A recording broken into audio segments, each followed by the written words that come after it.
the Smith sisters.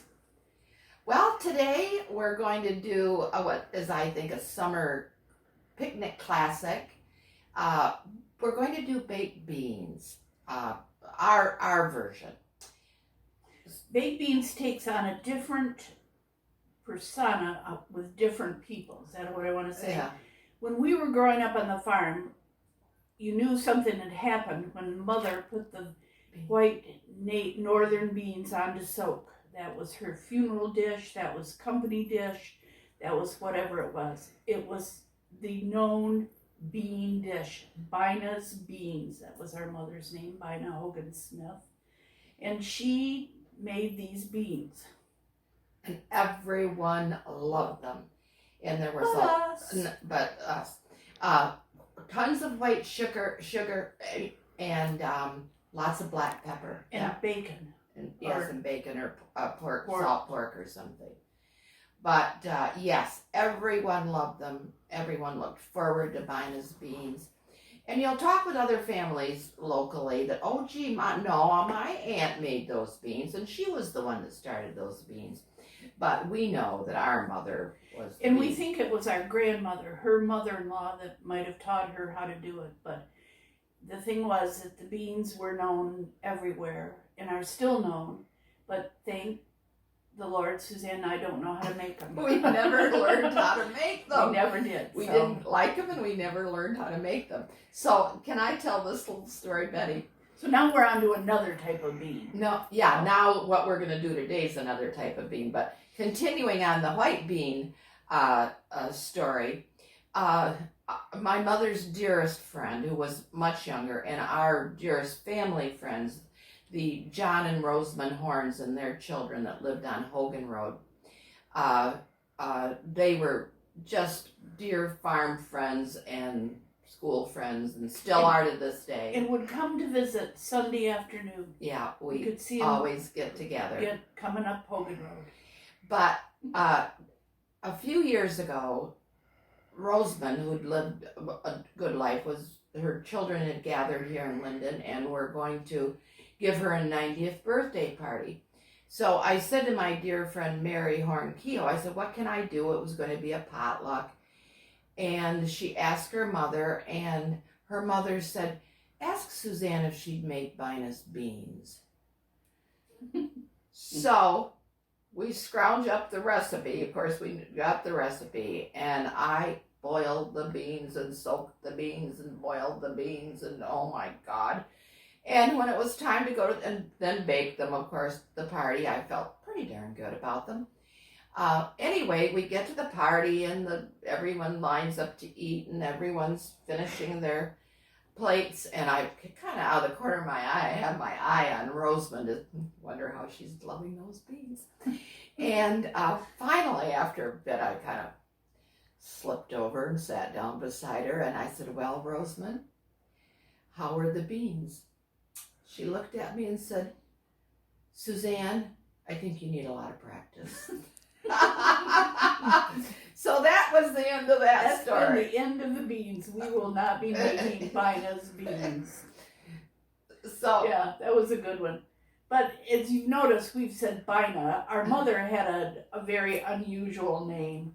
Her name was Mary Sabina, but always went by Bina. Yeah. And we have cousins that made songs up about Bina's beans, and I mean, everybody talked about them. It was just.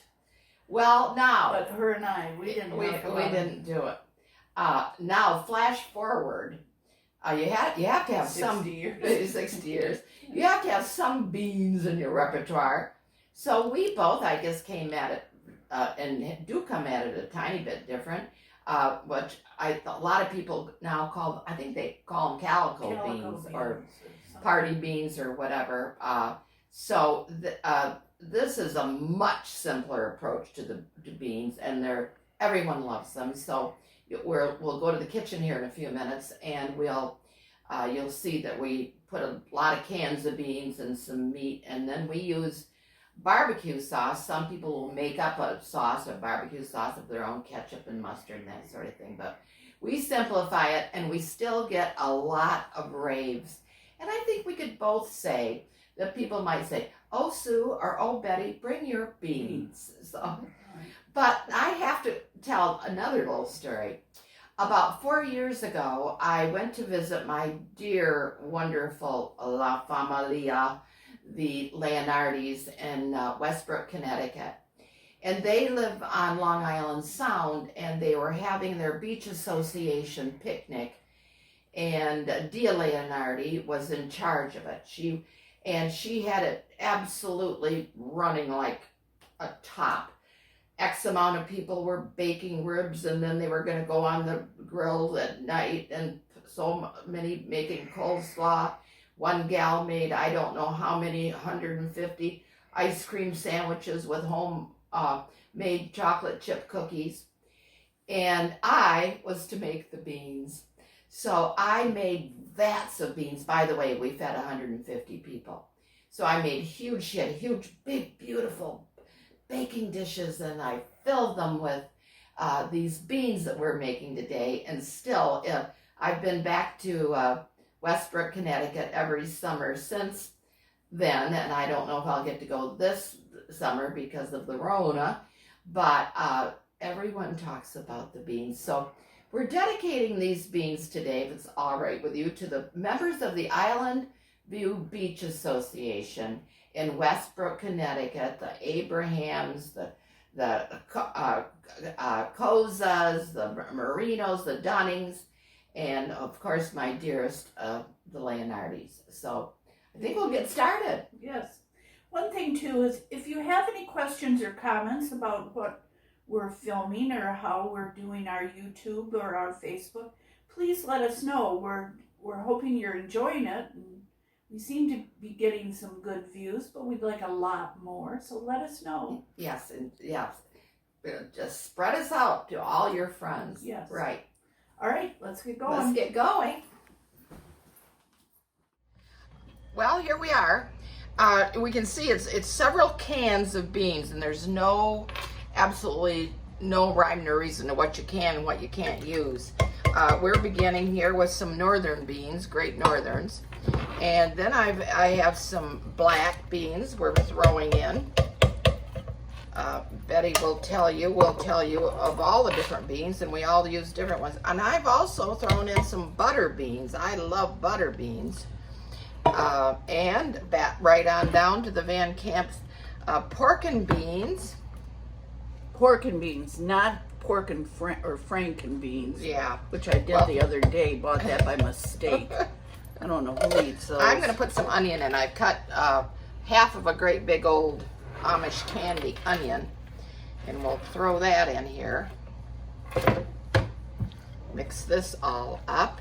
And just be very careful when you're trying to get the lids off.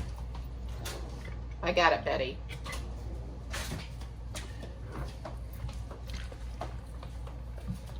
Okay, here go the Bush's beans, and I've purchased, there's several Bush's beans, which of course, as you well know, are fine all by themselves. This is the brown sugar hickory with, well, I don't know if it has bacon in it or not.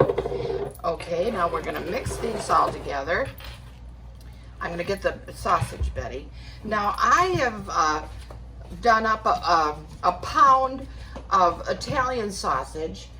You can use a pound of hamburger, half a pound of sausage and hamburger, whatever floats your boat, but it really does add an awful lot of good taste. So, I don't know, my hunks are kind of big, but I guess we won't worry about that. So you can see already, this is not Bina's beans. They come together very quickly, and you can make them. Now Betty is adding a little bit of Sweet Baby Ray's here. Probably we're gonna do what, about a half a cup or so? Half a cup to 3/4 Sweet Baby Ray's. Well, it doesn't have to be that, no, but it can be that's our barbecue sauce of choice. So, what do you think? Do I need, I don't think I don't think you need salt. I don't. Here. Good. See how easy this is? Then And- you put them in the oven and bake them 350 for what, hour? Hour anyway. I'm going to have something else going in the oven too. So yeah, I think 350 an hour or so, or 300 for a couple hours, whatever. That is it.